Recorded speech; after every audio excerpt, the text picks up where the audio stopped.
Probably my favorite 3 words that someone can ever tell me is I got it, because I know that it's super, super powerful. And if you're in an organization right now and you feel like you want that recognition, say, hey, partner, manager, boss, whatever, I got it, and then deliver on the I got it. That is the fastest way to kind of building that trust with your team. The fastest way to become the person that you want is to surround yourself with people who give you no choice but to become them. And so I think Leila and I are very proud to announce that we're bringing in, for the first time ever in our career, a partner into our business at acquisition.com, which is the man, the myth, the legend, the Michael Jordan of the real estate industry, Sharran Srivatsaa. I'm so excited to be here. This is so fun. I'm so excited. I can't believe it's finally here. We've been over a year. Yeah. Over a year that we've been talking about it now. You remember we were doing the whiteboard session in Alex's office and we were like talking about the whole plan. We planned the whole thing out. And it's like the countdown began. Alex had a little timer on his phone. Yeah, I did. And I feel like for days and weeks, I would just be like, 78 days left, 54 days left until we could finally announce this. I think that it would be helpful for everyone to know kind of like the thought process behind the decision and kind of our relationship and how it's evolved to even deciding to do this. Because, getting into a partnership, you've heard our content before. It's like getting married. It's a huge decision. I think we were all equally terrified. Yeah. Not wanting to fuck anything up. Yeah. And what a lot of people might not know is that we've been friends for 6 or 7 years now and like very good friends. So to give you some context, and we'll walk through some of the timelines because I think it'll be relevant. But like when we were selling the company, I was talking to Sharran every morning, like, hey, what do you think about this? And what do you think of this deal term? And even before that, I got introduced to him from a mutual friend of ours, and we had a Zoom call at like 4 or 5 o'clock at night. And I don't really take calls in the afternoon. And Leila was like, this is so weird. And I was like, I don't know, but this guy seems awesome from what this guy had said, because he'd already sold a company for $3.4 billion. So I was like, I want to talk to somebody who's doing this. It's for sure a scam. Yeah. like no one has sold a company for that did that. Yeah. And so anyways, we hopped on and then we ended up talking for like 3.5 hours, which never happens. And so I think that's pretty much how it kicked off. And we very quickly became very good friends. Well, I remember what happened was like Alex went on the Zoom call, right? And then I made dinner, all this stuff. He comes back at like 8:30, and then I was like, how was the call? And then he's like, you need to meet this guy. Like, you really like him. And I was like, yeah, right. Most of the time when you introduce me to someone, I'd be like, listen, something smells wrong though. Yeah. Right? And then I remember like I was so hesitant, but I was like, okay, he would not like be like, you need to meet him if he didn't think so. He's like, no, I think that you would get along really well with him. And I was like, okay. And he's only said that about like 2 or 3 people ever. I've been right every time. Correct. Do you remember the first call though? All we did was Alex was on the call. Yeah. And we just drew processes out on an iPad. Yeah, I do remember. Because I remember I'm being like blown away. I was like, oh God, how you know all this stuff? And then I was like, can I pay you money? I don't know what to do. And we're just friends. And I understand, but this is work. I just need you to help me with it. And you were like, no. And I was like, yes. I was like, please help. And so I would say Sharran was the original kind of first trusted confidant for our money. So like we had, good amount of money prior to the sale. And then obviously after the sale, there was even more. And so the game of making money versus the game of making your money make money are 2 completely different games. There is crossover where one makes you better at the other and the other makes you better at the first, but there's still a ton, or for me, there was a huge amount of ignorance debt of, even around tax law of like, oh wait, hold on. I'm getting this distribution, but I'm getting taxed on this too. I was like, but I paid tax on the money first. And then like, wait, you can have other things that can appreciate. And then there's blends for cash flow and all of this stuff. And then there's like, oh, there's buckets that you can put your investments into so that you can optimize towards different outcomes. And all of this stuff was stuff that we didn't know. And we ended up creating our money rules list. So I think 3-4 years ago, you guys might have seen a video of mine where it's like, these are the money rules, these are the money algorithms. A lot of those stem from Sharran. Yeah. And what's funny too is I think when we first met, I had no idea, because you were like, no, I'm an operator. But it was like at that time, you were not doing anything for it. And when we met you, and so it's funny because the first time I met you, everything was all investing. And I saw you as an investor. And that was all I asked you about. And then once you stepped into real and you made that decision, and then I was like, oh my gosh, he's also not. And that was when I was like, oh my gosh, you're an operator too. Like, it's so cool because like you're really great at marketing and brand. You're really great at investing and you're really great at operating. And it's like, every time I've seen one area, it's just like the depth of knowledge in each area too. It's like, it's not like you're shallow and all. It's like you're deep knowledge in each of those areas. I think that's when we really started talking a lot more, because it was like, okay, we're talking about all the shit because we're doing the same shit. And that was really fun for me. I remember when the time between after the sale, after we had sold TELUS, and I was just doing investing private equity stuff. I would just talk to both of you saying, man, I don't know what my next thing is. I really don't want to do this. Maybe I should start a mastermind. Would you start a mastermind with me? And then Alex told me, you can never sell info ever again. I'm like, but I know how to do that. And then the crazy part was, I remember Alex saying this, bro, you just need to work. We had the conversation together. We were like, well, he needs to work again. And when you texted us about the opportunity, we were like, yeah, you should do it. Just go do it. Yeah. And the crazy part is, I think a lot of people don't know this, but you were the first people that I talked to about the real opportunity, right? And I said, hey, I have this. This is super interesting. Small public company, 200 million in revenue. And you're like, you get to go work. Go do that.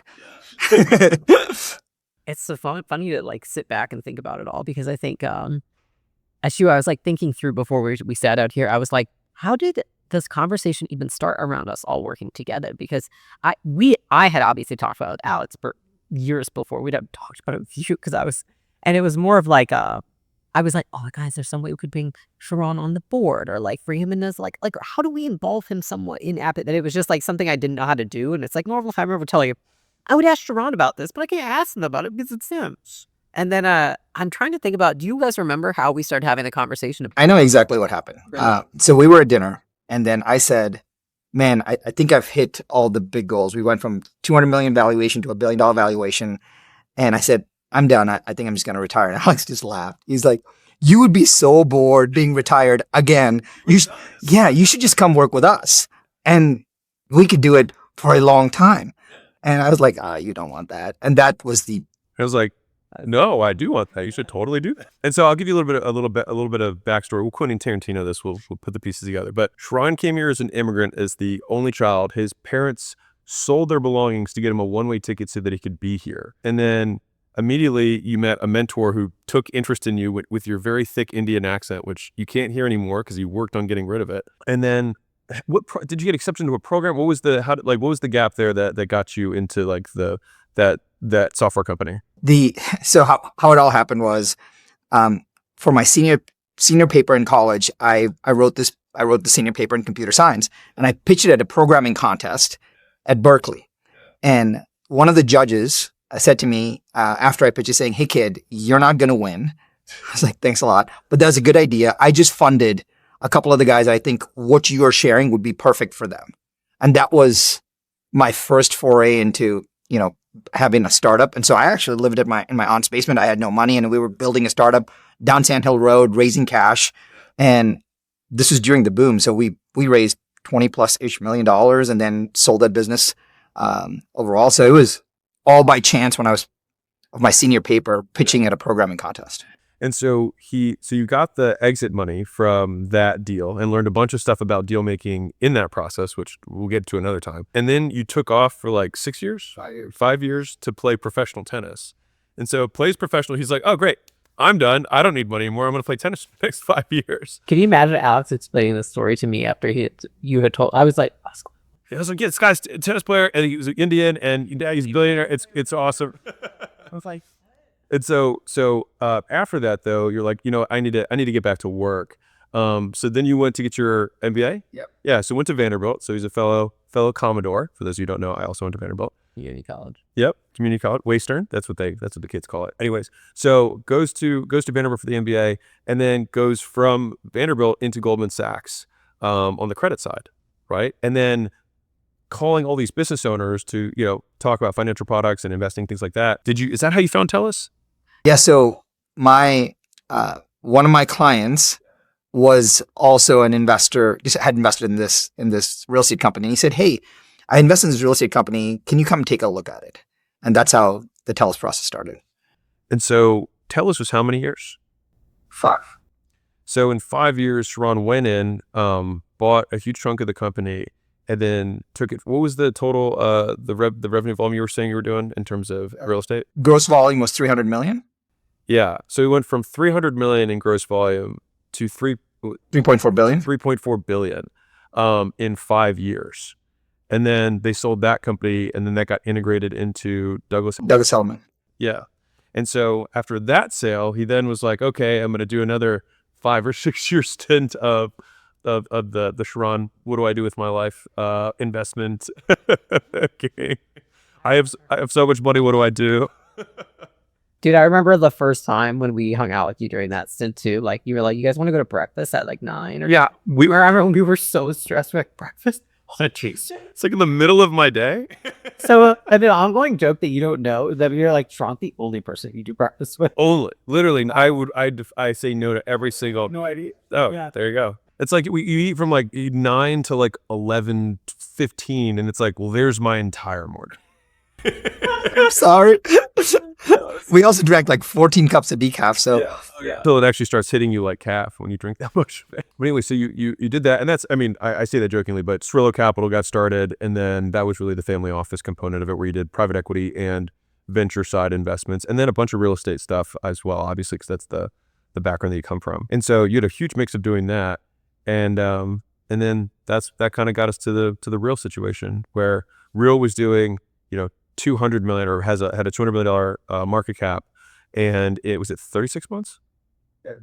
Yeah, so less than 3 years, went to 1.2 billion, so 6x in less than 3 years when Sharran came in. And so that is the Michael Jordan of the real estate industry, not only doing $1 billion company once but twice. So he's 100% on his real estate companies getting to $1 billion. And so we're just, honestly, I would just say, like, I'm beyond thrilled to have Sharran in here, because it was so natural, because all of the major business decisions and strategic direction stuff that I would end up calling Sharran about anyways, like, I feel like I was getting you as a shadow de facto partner.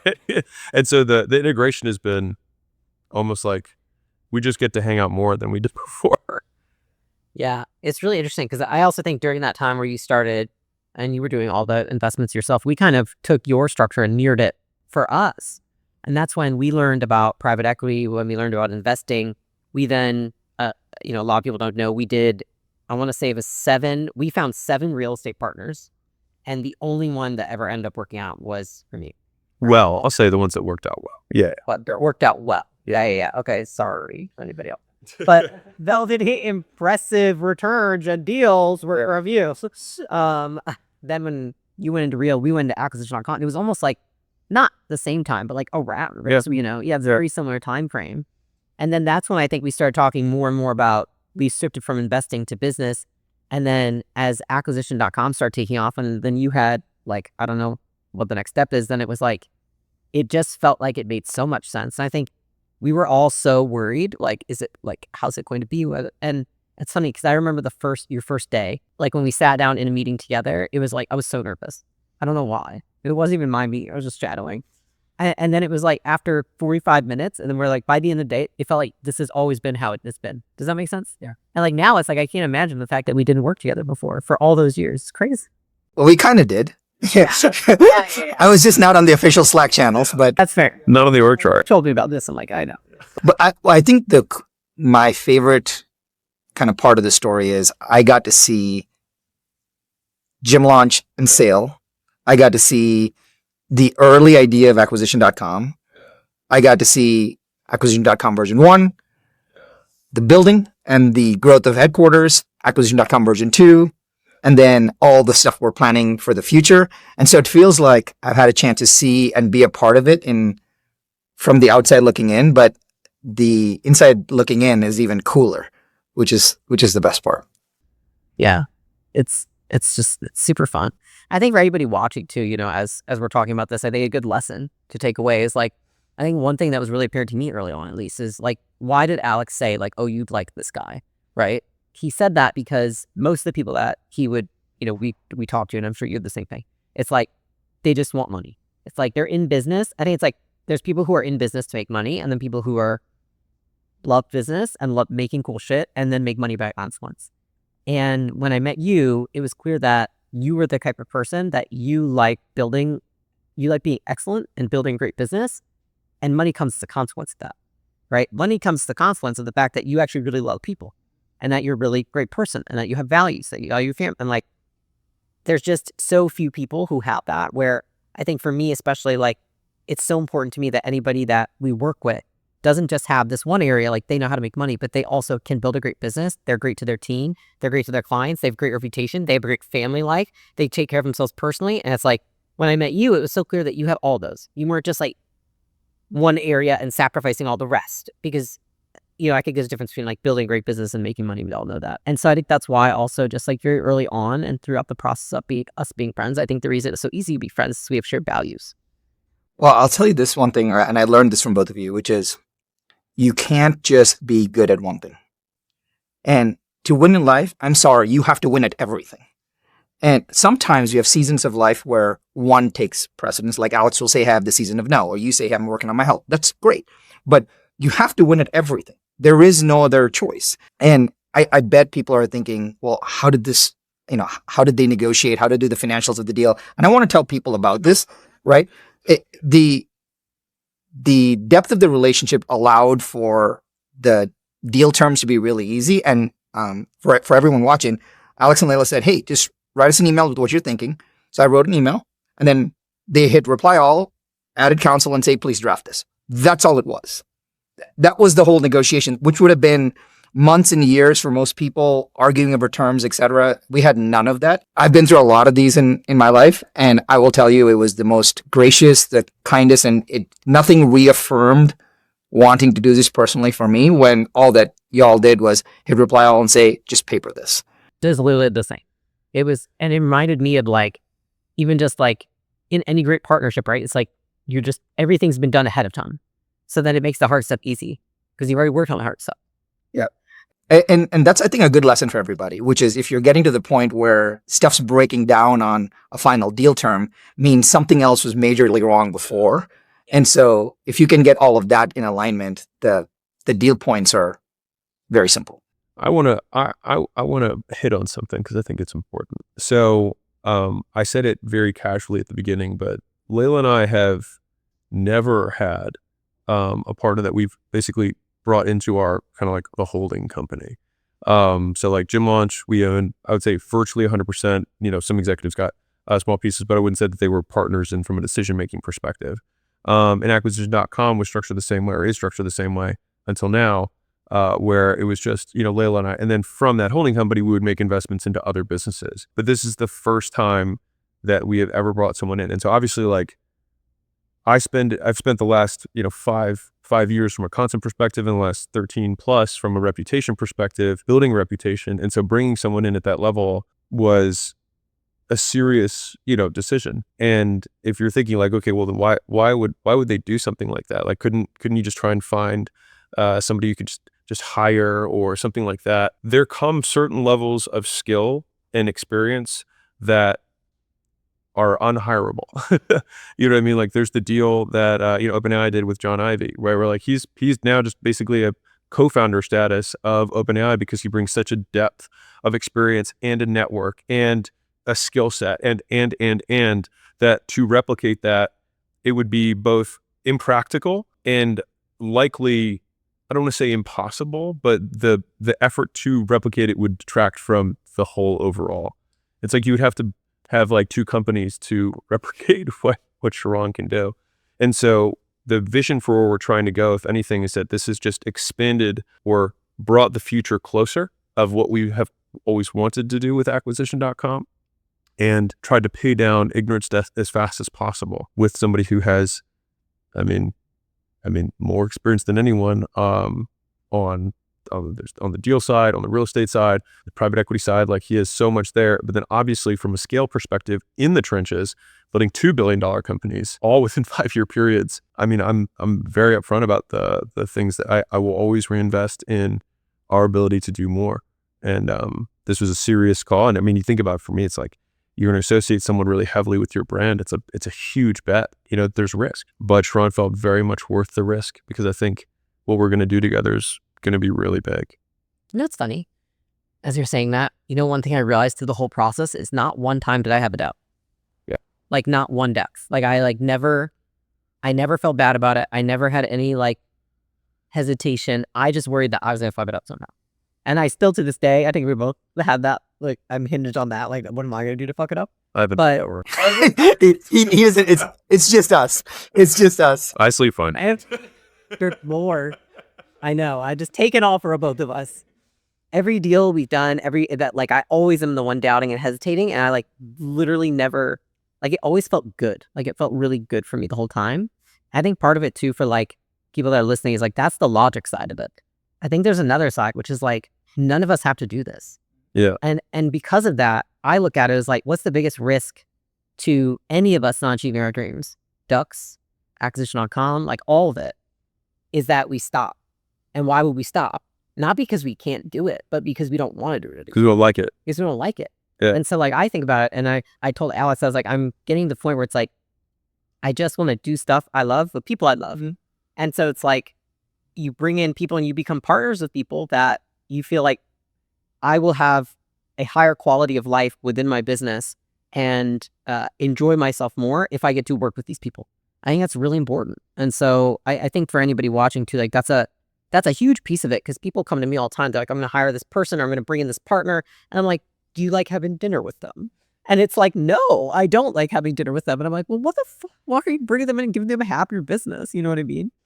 And so I think like that's a huge point that people need to think about and consider when it comes to that stuff. I would say that the second piece too is that at some point in a business, like a lot of people might be watching this and thinking like, maybe I need to find a partner now. But I think you have to consider the size that you're at. And because at some point you're not looking to hire people anymore. Multiple people at similar levels are looking to partner because at some point it's like 1 + 1 = 11. That's the way I think about it. Except it'd be like 1 + 1 + 1 = I don't know 30. 111. Well, can you talk about that though? You made a great video about it, but the early discussions for us revolved around this metaphor of the barrel, and I think you broke it down really well. I'd love for you to maybe share the idea of the ammo, the resources around it. Yeah, it's at some point I think we get into this pattern when we're bringing people into the business, bringing resources in. It's almost like they're bullets. Like you need to give the resources to somebody who's capable of building something from nothing. And at some point you have to bring in a barrel. And when you think of a barrel, you think of somebody like you who can create something of nothing, who can be as effective as you at the things that you're doing. And at that point, it's like, if I want to bring in somebody who has the same skill set as me, then that's a different type of thing. You're not going to hire that into your business, right? And if you did, maybe you hire somebody in 10 years there at that level, but not, and sometimes never. And so at that point, you have to say, like, I need a barrel, which is something that I can give ammunition to, and they can just go shoot it and they can hit the target. And so I think, like, Alex and I are each a barrel, and Sharran's a barrel. So now you have 2 new barrels and we have 1 new barrel, right? Well, Alex talked about it when he first shared it with me. He goes, hey, most founders are single-barreled. And they've got to get to a point, and maybe you can articulate this better, which is like, all right, now I get to a point, and now I've got to go raise money or create something to artificially create a second opportunity for myself to get the barrel bigger. And what a lot of people don't realize is the first time I met both of you, the first time I talked to Alex, I go, man, he can just make something out of nothing. Like he can make things up. Like it is amazing, Alex's ability to make things up and just make things up that can drive brand, create businesses, etc. And I was like, that's who's going to make it happen. And so when I chatted with Leila, I was like, okay, well, you got to make thing up and make thing happen. And I think that's why it's worked really well for both of you, right? And so Alex can make anything up and Leila can make anything happen. And that's a really powerful combination. And so my question for you, Alex, is if someone is thinking about that in their business, is that the diagnostic, or would you think about a different diagnostic? Everything comes down to return on time, right? Like I think if we boil everything down for the entrepreneurs, like you only have so much time and you have to get returns on your time. And so we try and get other people who have high leverage time, which is like, not only can I get somebody who can do something, but they're also bringing in 10 years that I don't have to learn to get that skill to then do this other thing. And so with the rate limiter, which is the whole concept of barrels, is like you can only ship things so quickly and there's only so many opportunities that you can pursue. Like, and I'm a big advocate of focus, aggressive advocate of focus, but you really never over expand, you just under talent. And I think that under talent is just this not enough barrels, right? You have 20 great ideas, you've got one life and there's one you. Now, if you had 20 barrels, you could do all 20. You've got Elon, he's got 6 big, crazy opportunities. His highest leverage is his ability to attract barrels, probably more than anything else. But I want to circle back to what you said with me and Leila. So I got to somewhere in the neighborhood of between $2 and $3 million a year. I can't remember the exact financials, but between $2 and $3 million a year when Leila and I met. That was about where I had kind of like capped as an entrepreneur. And that was I chased too many rabbits. I was too spread thin, and I had 6 different businesses. I had all these different things going on. And then when Leila came into my life, she got me to focus on one opportunity. And then she was able to basically make all these things happen, and also at the same time push back and be like, great idea, next year. And that, from an order of magnitude perspective, that went from, you think about where we were there, $2 or $3 million a year as a solo entrepreneur, to adding one other barrel, then took us to 9 figures plus, right? And it's like, okay, and that's where Sharran, it's like, okay, well, there's 2, and this is why Leila was saying that, 1 plus 1 doesn't equal 2 or 3, it can equal, 11. It can be a huge increase in throughput.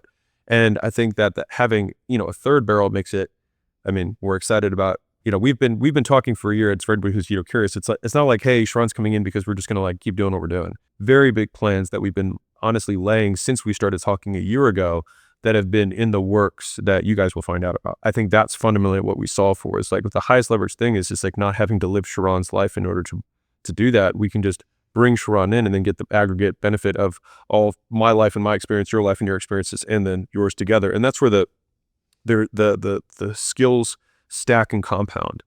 So there's this framework that I like sharing a lot, which is like, if you think about, or I believe that the potential of a business is based on the aggregate skill set of the people contained within it. And if you are the person who has done every job in the business, then it means that literally only one brain is the max capacity of the business. And so if you were to imagine this as like a little triangle, it's like all of a sudden, if you just add a second brain, how much higher the peak gets just from adding 2 kind of rate limiters or capacitors in the business. And when you add a third, the peak goes way higher in terms of the capacity for the business. And so that's where this gets really exciting. And there's a third kind of alpha for everyone, which is, what are the opportunities that get unlocked that none of us could pursue on our own, but that we could only do an aggregator together? And I think that's where we get these more sophisticated and yet simpler, it's more complex to execute, simpler in concept outcomes that everyone can agree, like, man, if we could just do this one thing, it could change everything. It's like, yeah. And that's where I'm like, yeah, we could change everything. And you guys are like, it will take more steps.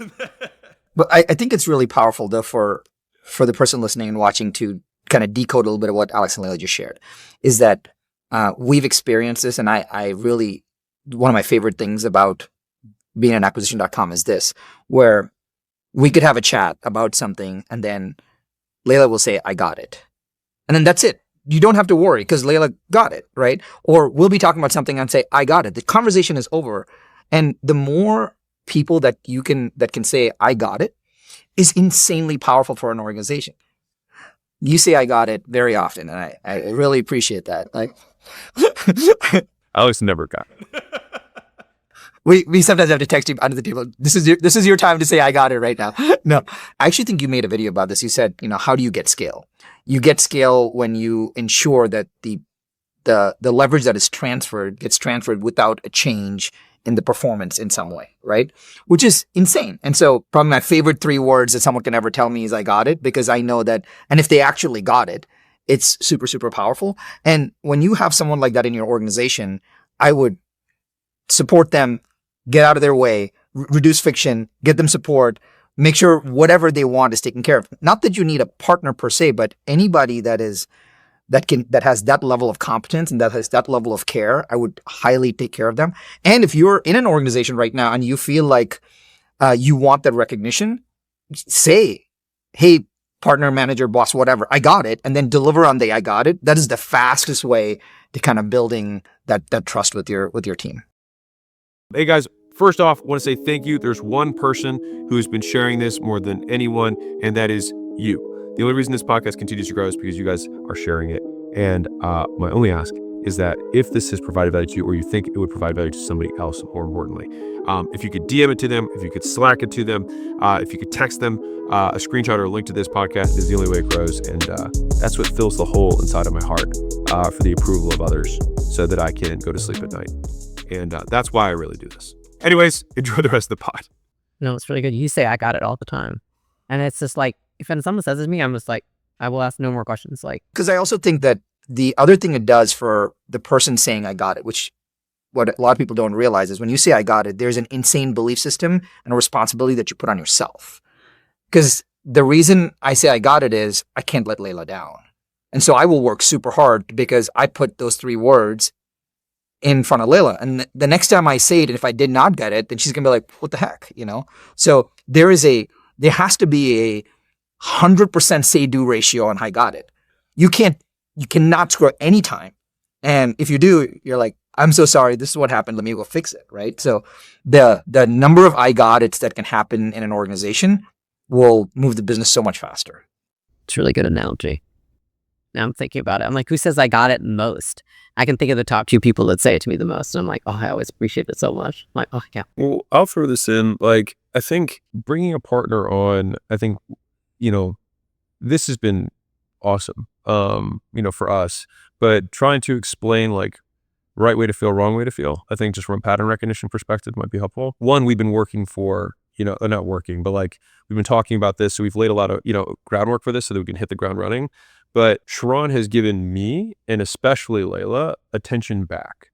And so it's like, and I don't like using soft language, but I'll use it here and then I'll explain it. But like, it makes, like, Sharran is making everything feel lighter. And so I see that as, okay, I only have so much time and so much bandwidth, which is even less than the time that I have in terms of like mental acuity.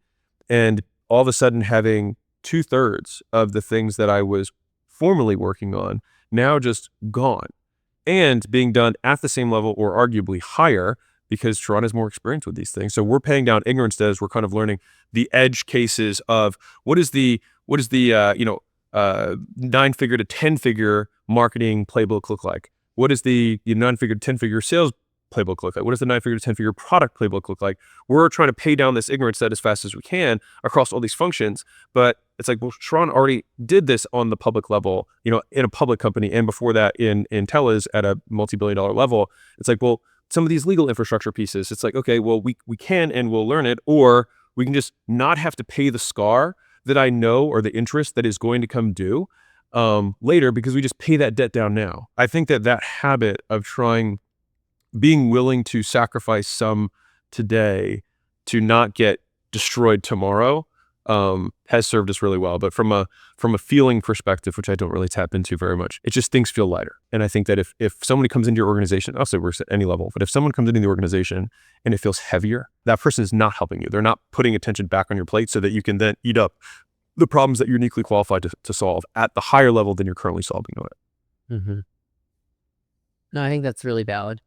I also think even in that case, like when you're bringing someone to make it feel lighter, whatever that may be, I think like for me, it's definitely very mental. It's also from a work standpoint, but like the mental, like knowing that even just like talking things through with you, it's just like, I just value that so much. And I'm so grateful for it, just to talk through things that I didn't have anybody in the organization to talk to about before. You know what I mean? It's like, of course, but we don't even work on the same things in the company. No, we don't. Different, which has just been like a sigh of relief of like me being like, this is shit, right? And you're like, that's shit. Or like, this is amazing, right? And you're like, that's amazing. I'm like, okay. And like, it's nice validation. And then also like be able to run things by you and learn things that I didn't know. When we told the team that you were coming on, like the way that I brought it up to everyone was like, guess who hasn't taken a company to $1 billion before? Me.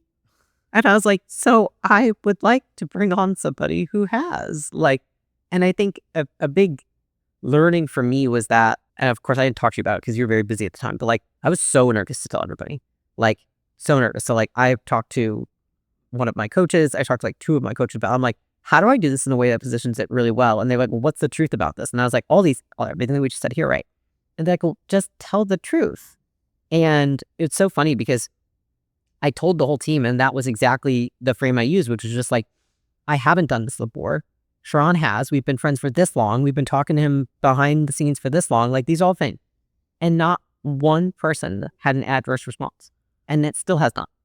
Like, it has gone insanely well. So what I will say is that if you are bringing in somebody to help, you don't want to like skimp out on how you bring them in, how you talk about it with your team, even like onboarding. Like, it was fast and crazy, but like I built out everything, and then you were like, Famito, you're like, I will do some of that, but it's like you just never know, We should right? It's like you don't know. we should talk about how Sharran onboarded, because I think that would be super helpful for people who are bringing in high-level executives, directors, partners.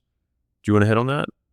I mean, we can. It wasn't even as planned because I ended up No, but I love what you did. I mean, so, the first thing that Sharran did, which a lot of so this is I think this is kudos to Sharran because he has zero ego, which is why he is as successful as he is. But a lot of partners, execs, even directors, depending like leaders, I'll just say, might come into a company and just be like, all right, what's my 30, 60, 90? And there's nothing wrong with that. That's fine. But Sharran just was like, okay, I'm going to meet every single person who works at acquisition.com from like the bottom of the org chart all the way up.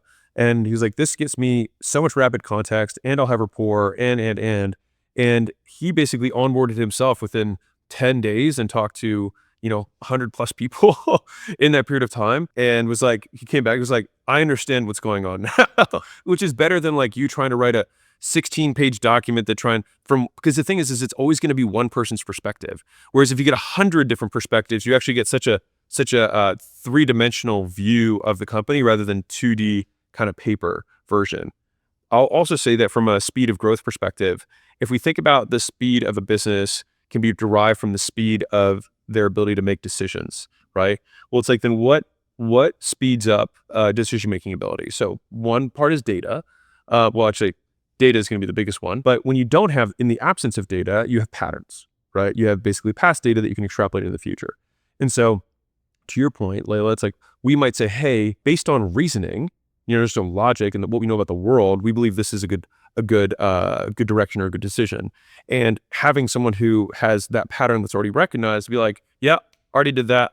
Like, that's the right call. Or yes, and add this piece because this will come up later. It has compressed what would be maybe multiple 2-hour long discussions to then being finally like, all right, let's just do it. But that whole process might take two weeks or 4 weeks to make that call, which then can now be done in 30 minutes. But then tomorrow we have another 30-minute decision, and the day after we have another 30-minute decision. But each one of those would have been 2 to 4 weeks, 2 to 4 weeks, 2 to 4 weeks. And like, that's where you can see why a company can grow at 10 times the rate, 100 times the rate of others, because minutes versus months is a massive difference when you look at timescales for growth. And I think that's one of the other massive unlocks that I mean, I'm excited that you've already given us, but even more in the future. You mean just how we make decisions? Yeah.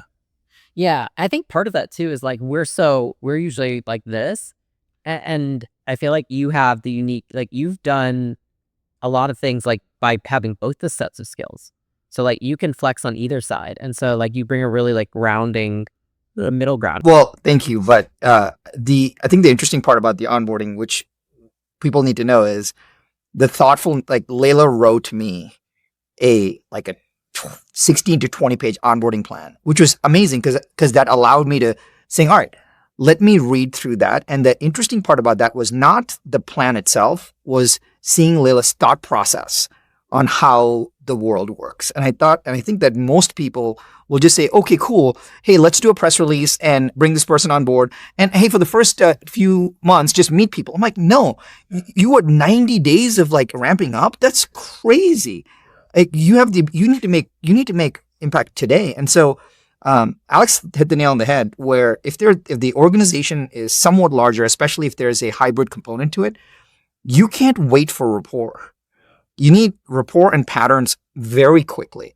And so if you're talking to people and 5 of them say this is what they love about the company, that reinforces what that is. And if 3 of them say this is the same issue, that reinforces what that is. And you learn it very quickly, and you learn it from natural patterns. And that also allows for rapport. So if you're newer in a company, I would suggest focusing on rapport and patterns. That would be very, very helpful. And the second is to be super impactful. You have to find the most granular thing that happens in the business. So for us, it was me going through every single line item in our P&L, right? And so I know you know everything, because where the money goes is where the business invests. And once you know that, you know where everything is at. So if you're in a marketing organization, you should know every single metric, every single channel, and that allows you to kind of figure out that is the pattern in a lot of ways. So people think about learning top down. You want to learn bottom up, because that allows you to know what the culture of decision making happens. That's what's manifested in the bottom up numbers. And if you do bottom up, you can get perspective very quickly. If you do top down, it takes a lot of time. I think that's what I was most impressed with, is I totally saw the bottom up approach there. It's just like already being able to recall so many of the details. I was like, wow, like just so fast. I don't even have anything insightful to say. It was just like it was really impressive. Well, I think the pattern for me is that, if we bring leaders in general, I mean, I think we talk about this publicly anyways, but it's just further reinforcing of the framework that like A players don't usually need a long time to immediately start providing value. And when we hear someone who might say like, I'm going to need a quarter just to like get my bearings, it's like probably not the guy or the gal, right? Like every single A player that I could name off the top of my head in this business, like immediately, I mean, within the first 5 days, first work week was like, I got it. I already understand this chunk. I'm going to start eating this and I'm going to understand these. But they hit the ground running. And every time that I've probably been like, you know what, we'll give them it's like it's never really worked out long term. Or it's just been an also ran. It's been like they're all right. Like they somewhat solved the problem and they're not a screaming hot pain right now. I'll deal with it later. But every A player hits the ground running. And this is obviously no exception.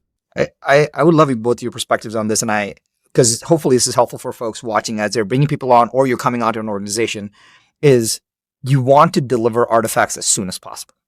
And it's not just, I had impact. You want to deliver something real, tangible, artifact, something as soon as possible. And when you start producing, people around you are like, wait a minute, he showed up, he tried, he showed up, he wrote a memo, he showed up, he made a video, he showed up, he set up a process, he showed up, he talked to a vendor, right? And so it's the email is not the artifact is the artifact. And the more artifacts that you can ship early on, the more confidence you get and the more feedback you get. And you start to realize, so if you're coming in new to an organization, the more artifacts you can ship, the better. Say artifacts to mean like organizational wins. Correct. Yeah. Hey, we read this memo. Here's a video. Here's how we're thinking about this. Like something, I always think about it as, what do you have to show for it? Right? Yeah. Which is a great Doge question, but you have to ask yourself, what do you have to show for it? And if you have nothing to show for it, and it's okay you made a decision, but early on you have to have something to show for that decision. Otherwise, you don't get cultural buy-in on that.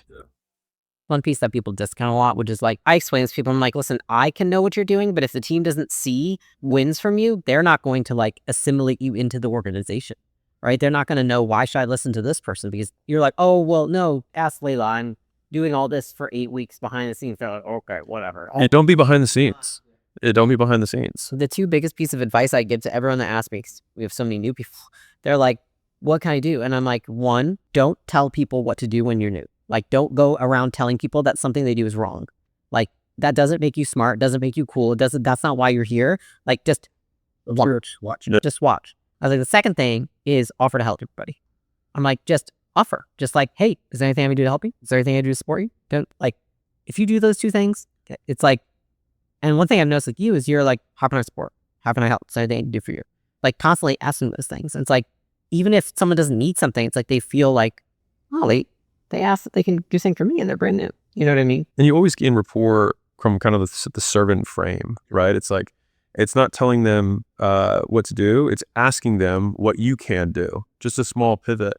And by doing that, though, then it's like, now I've got one reward cycle with this person, and one, especially if you come in from the position of above, right? If they know you have the authority, you flipping in and being like, hey, how can I help you?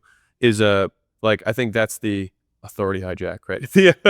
The thing that you could do that ultimately will gain you real influence rather than title-based authority in the business. The one thing I will offer is the thing that made me feel the most welcome and secure was Leila's document, because it showed me that she cared enough to spend all that time preparing for me. And I don't think I'm just going to say most onboarding managers do that, where imagine the anxiety of a new person coming on board anywhere in the organization. They want to show up, they want to be successful, they want to do a good job, but it is the first 2 to 4 weeks are actually the manager's responsibility, not the person's responsibility.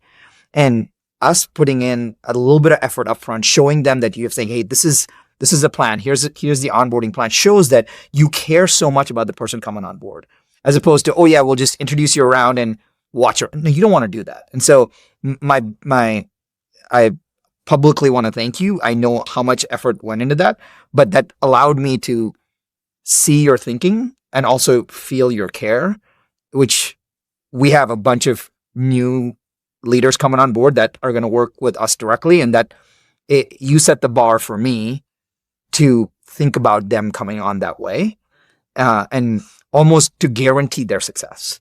And so my effort needs to guarantee their success, because at the end of the day, we just want guaranteed success. And so I want to do the effort, and you showed me how to do that. That's super cool. Oh, I appreciate that. It's funny you say that, because that is when I remember when I walked into a new job and they had a whole document packet and like basket for me. And the way I felt was like, I never had a job do that. And they had like 2 days where they spent so much time with me, and it was all structured, and I wanted to give more to them because of what I got there. And that was when it clicked for me of like, okay, when I build an organization, like the first impression of just like how much effort they're willing to put in, I didn't need half of it, right? And I didn't end up using half of it, but like that they were willing to made such a difference in just like feeling welcome, because you're nervous and stuff. And so I'm glad it was helpful. I know the docket was definitely overblown, and I did it out of complete anxiety of not wanting it all to fail, but it was awesome. Yeah. I was like, if this fails, it's my fault for sure. But that is the responsibility that the leader should take, right? Yeah. That is the responsibility, because you spend all this time hiring, going through the process, making the person feel special, come on board, and then you're like, welcome. I think what a lot of people don't talk about, I prepared so much for issues with telling people that you were coming in, of like people being like, well, Leila, I want to work with you on this, or I'm going to like this, or like, who's this person? Like, what's going on? Like, how are we going to make decisions? Like, I was completely prepared for all of that. Because that's what so many people told me like happens. And I was like, even though we have such a great culture and organization, like I just need to prepare for it. And I think a lot of people, that's actually where I spent even probably just as much time, which was having the conversations with people one-on-one, talking to people. What does it mean? What does it not mean? What's changing? What's not changing for individuals and then for the company? And I think that alone is where a lot of people fail, is that they don't do the work when they're bringing in a new leader or a new partner to position them well to step into the organization and be welcome. Because a lot of times they do a couple things, which is like, one, they say it's going to be better with this person. I don't say any expectations, because I'm like, it's going to be different. Good job. Thank you for me. It's going to be different. Well, I saw the worst was like 3 years ago when a leader would like replace themselves. They're like, it's going to be so much better with this. I was like, you can't say, I knew for us, you can't say that, because it's going to at first feel so different. They're going to think, well, you said it was going to be better. It's day 2. Why is it not better? It's like, well, they're new. What do you expect? It's like, well, you said. And so that's the first one, was like, just don't set any of those expectations. Just say it's going to be different. It's going to be a change. Here's what the change is going to look like. And I think the second piece to it is explaining how it, like the highly impacted individuals, what's going to happen and what's not going to happen. Like what changes and what doesn't change. And I think that those are also really important to explain to people, because a lot of people bring in someone like you and they're like, am I getting fired? Is this still happening? Like what's changed? Like there's all sorts of things that can go through their brain. So I always just try to come up with like, what are the obstacles I anticipate ahead of time that I can just overcome before they even bring them to me. And I think that in itself, paired with what you just said, like if you do those two things, like you address either the communication plan for how you're going to communicate to the organization, and then there's a plan for when you bring the person in. I think that is how you set someone up for success. So when they walk in, people are excited for them to be there, not scared or not annoyed or frustrated or worried. I'm just excited for. Real quick, guys, I have a special gift for you for being loyal listeners of the podcast. Leila and I spent probably an entire quarter putting together our scaling roadmap. It's breaking scaling into 10 stages and across all 8 functions of the business. So you've got marketing, you've got sales, you've got product, you've got customer success, you've got IT, you've got recruiting, you've got HR, you've got finance. And we show the problems that emerge at every level of scale and how to graduate to the next level. It's all free, and you can get it personalized to you. So it's about 30-ish pages for each of the stages. Once you answer the questions, it will tell you exactly where you're at and what you need to do to grow. It's about 14 hours of stuff, but it's narrowed down so that you only have to watch the part that's relevant to you, which will probably be about 90 minutes. And so if that's at all interesting, you can go to acquisition.com/roadmap, ROAD map, roadmap. ACQ 3.0. ACQ point, that was your idea. Yeah. It is the natural progression. I think that's really, I think that's a lot of stuff that, people are going to start seeing us moving towards. And when we allude to the big moves we make, that it comes with acquisition.com 3.0. I mean, I see it like as a progression of, like, I would say 1.0 was us helping ourselves directly. I would say 2.0 was us helping ourselves directly and helping everyone else indirectly. So it's like, if you document all these things, we show what we're doing, that's going to help a lot of business owners indirectly. We're not the one actually like setting up, like taking calls for them. We're like, but hey, here's how we do it. And here's how we do our marketing. Here's how we do our sales. Here's how we do these things in the business so we can help you grow and hopefully hit your goals. And I would say, acquisition 3.0 is how can we help ourselves directly and help you directly. And so I see that as kind of the vectors, which is kind of the natural progression. But in order to do that, from the first time we met until now, the size of the quote indirect audience went from a few thousand to now tens of millions that have directly been in our whatever versus the people who are even in our interested demographic. And so in order to do it and do it right and maintain our reputation, which is what we've worked such a long time to do, we want to make sure I'll try not to be crude, but that it's fucking awesome and it's fucking done right.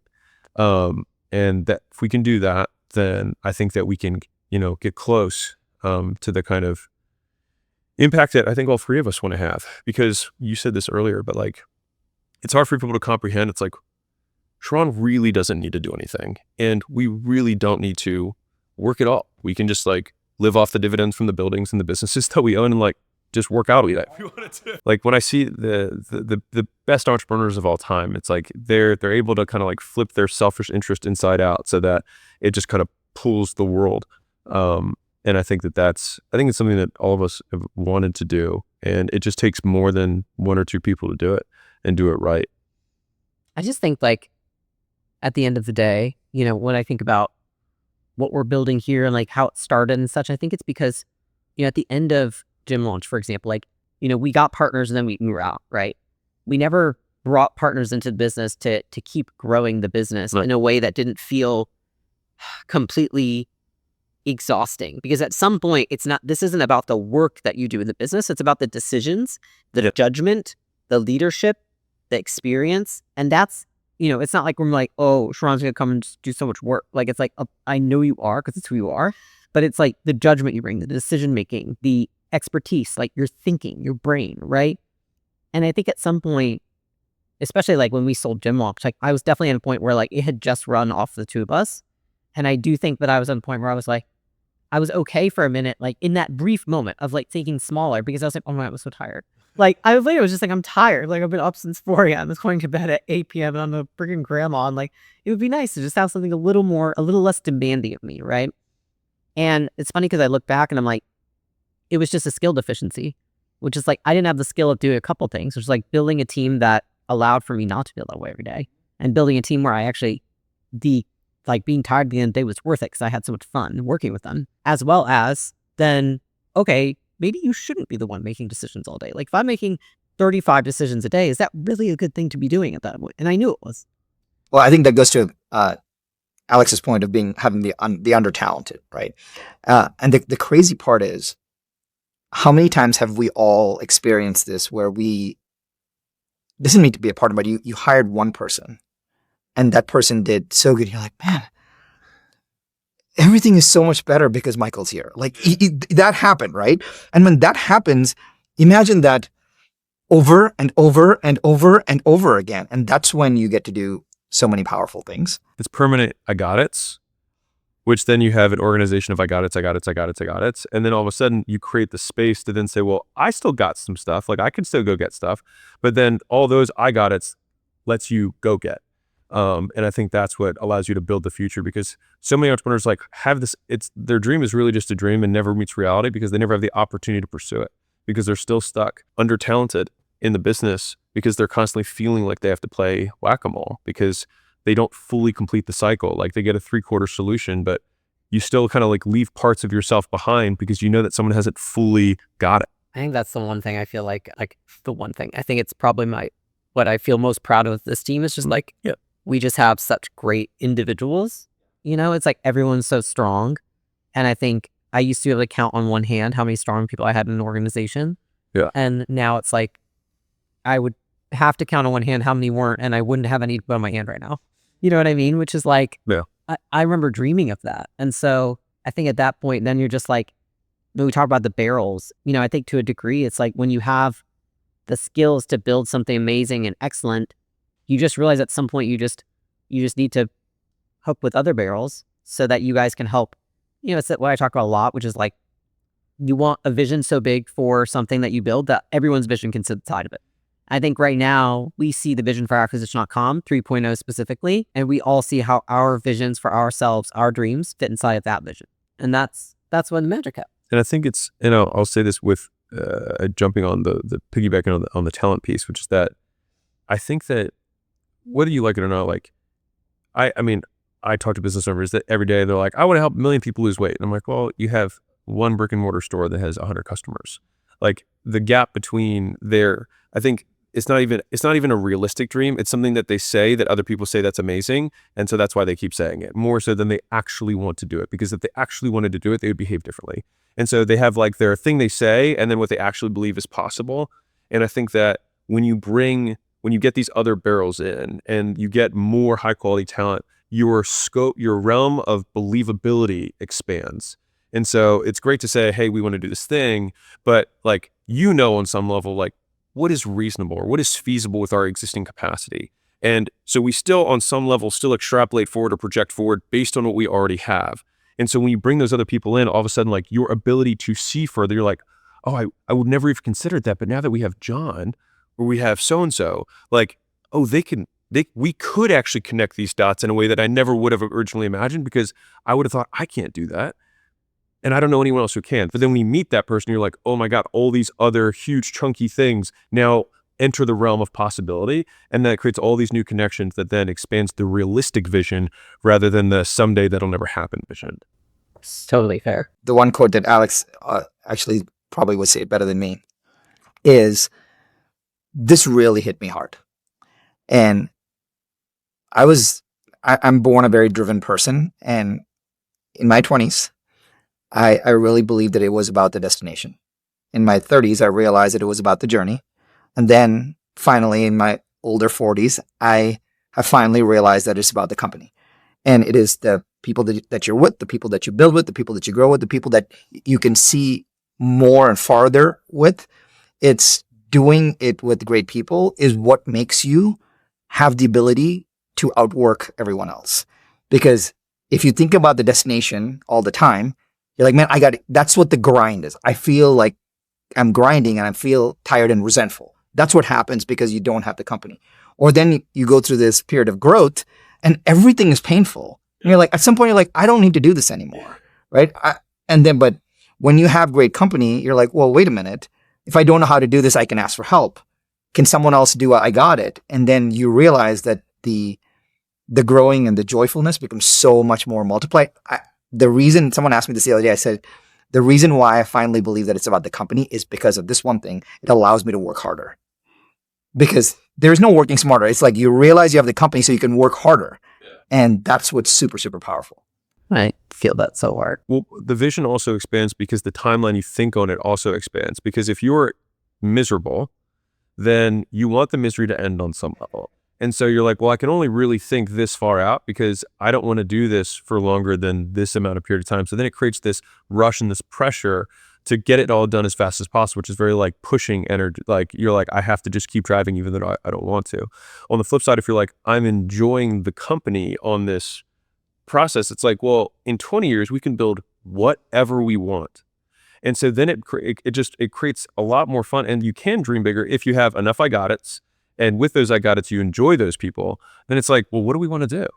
Let's fuck shit up. Let's have fun. I think that's why I've had zero feeling of rush with acquisition.com. It's just it's like if there's one thing, it's like do what you love with people you love, and it's like find people that you would want to be around even if they didn't work in your company. Which is a big one. And that has just been such a huge frame shift. You know what I mean? I do want to ask you something though. Of course. I bet you people are wondering, especially people who follow you, how's your content been a change? So far, the content has always been a very niche category king type content. And the crazy part is we've had a chance to build, a 1.5 million TAM audience and build $1 billion business from it. And Alex, you talk about this, right? You go niche, you can actually create a lot of revenue from it.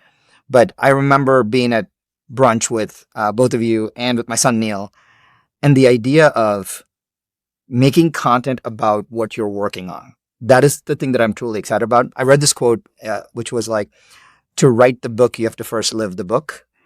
If you have to write the book, you have to live the book. And what I'm really excited about is starting to just look at my calendar and just talk about what we are talking about. Like what you and I are planning on launching is talking about what we are doing day to day.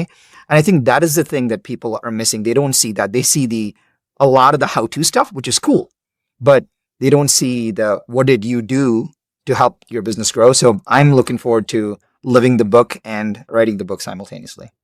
Yeah, I'm excited too. And I think also just like for everyone that follows you, like, you know, it has been like niche content, but like, if you just take the word real estate out of any piece of your content, like so many people come to our events and they're like, saying that, oh, I follow Sharran. I'm like, are you real estate? They're like, well, no, but he's got good shit. And I'm like, you're smart, because that's what happened with Alex. It's like, the early days of Gym Launch, I had a lawyer stop me and he's like, hey, I listened to your podcast. I was like, the Gym Secrets podcast? And they were like, yeah, it all applies. And I was like, well, yeah, but I say gym and membership rather than contract and services. And they're like, yeah, you just swap the words, like, duh. And I was like, huh, well, that's great.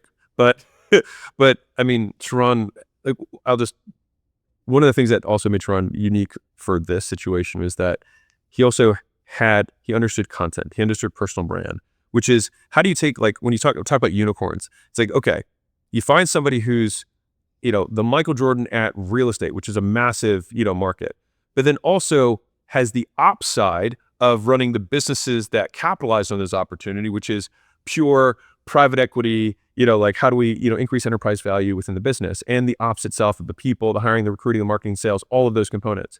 But then there's also the, like, oh yeah, and one of those companies was also a public company. And so then there's the public securities, public market, which also he happened to have this experience at Goldman Sachs for years before that. So he has kind of like the bottom up approach of like what it's like on the floor of kind of like the businesses that deal with the markets, and then also being the target of those products and services that are sold. So it's like this 360 view from a business perspective, but then in terms of, okay, that's all amazing, but maybe if Sharran were 80, he wouldn't be able to come into this, you know, our current context and understand the dynamic nature of how business is continually, you know, changing and evolving, especially with where attention is going and how acquisition works in general right now. And so, you know, Reel was built largely, or at least in recent, you know, on the back of a lot of Sharran's speaking engagements and his personal brand that brought in a lot of people to the company, right? And so being able to marry all of these ideas and then appropriately value each of them so that we could mix those things into the most valuable thing for an entire audience or, you know, consumer base is just, it's like, how do you recreate that? It's like, oh, I just need another person who had, you know, who's an immigrant, who isn't afraid to work, came here, you know, was dumpster diving in the beginning, and then also was able to go to one of the, you know, best schools in the US, and then go to the best bank, or what is considered the best, you know, investment bank in the world, and then also do the private growth 2 times to $1 billion level, and do it publicly. It's just like, and also have the personal brand, and also be someone that we like really get along with and share the values. It's like, yeah, let's just wait for the next Sharran before we try and work somebody in to do what we want to do. And so it's like, you don't find another Sharran, and if you do get the opportunity to find another Sharran, call me and don't bring them in. But no, we're just we're super pumped. So excited. Yeah, to have you. Like, just genuinely, I think, you know, not going too much in my own, but like, it's just been so fun, even though I know it's hard and there's a lot of shit. It's still been fun. I remember it was like your 4th day. One of the members of our facilities teams messaged me and he was like, I just want to say you seem lighter. Like, you just seem like you're smiling more and you just seem brighter. Like, is this because Sharran's here now? And I was like, oh my gosh, I think it is. I was like, I'm just excited. It's fun. That's awesome. That's awesome. That makes me happy. Yeah, I'm excited to build Acquisition.com 3.0. 3.0?